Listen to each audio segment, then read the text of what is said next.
Now, it's a terrifying day in Myanmar. Today's seen the deadliest anti-coup rallies since the military's takeover of the country on February 1st. At least 18 people are dead after police fired on protesters in the streets of several different cities and used live rounds and tear gas to disperse the crowds. Locals have been taking to the streets to demand the release of detained government leaders, including Aung San Suu Kyi, who were thrown behind bars after the military overthrew Myanmar's democratically elected leadership. Now, the country's seen weeks of largely peaceful protests, but soldiers have now started cracking down violently.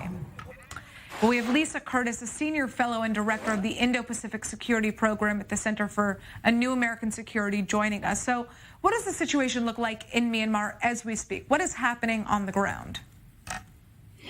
Well, the military has been gradually increasing its response to the democratic protesters, but today clearly marked a turning point with reportedly over 21 people killed.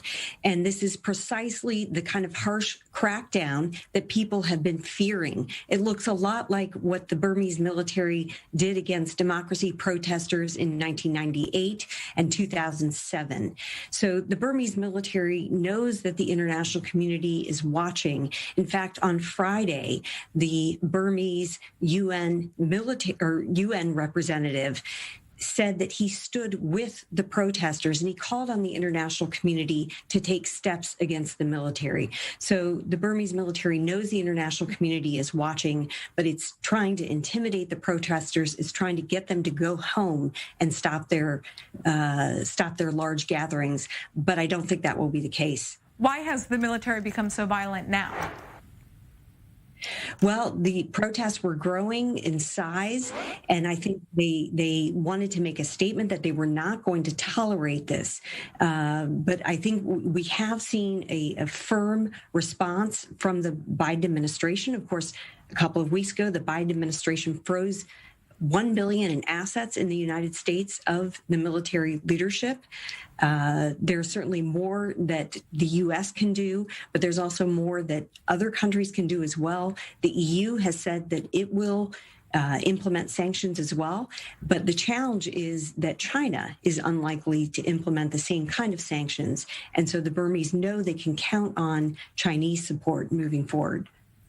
Where is Aung San Suu Kyi and the rest of the detained officials at this point? Well, she had been under house arrest. However, in the last couple of days, her supporters are saying that she's been moved to a secret location.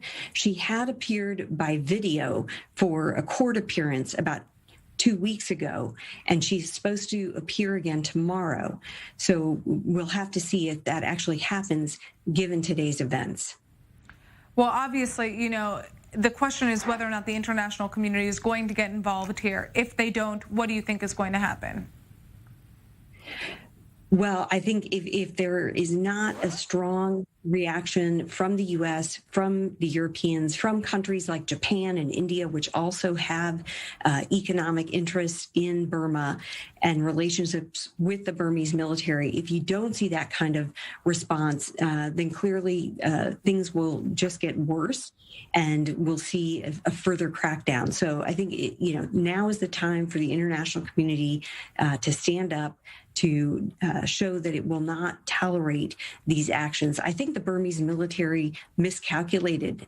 I think when they first took over on February 1st, I don't think they expected the kind of reaction that they have seen from the Western countries, from the UN. So they clearly overplayed their hand. And, now that things are getting even worse, it's even more imperative that the U.S. stand up for democracy, call for the reinstatement of democracy, the release of Aung San Suu Kyi.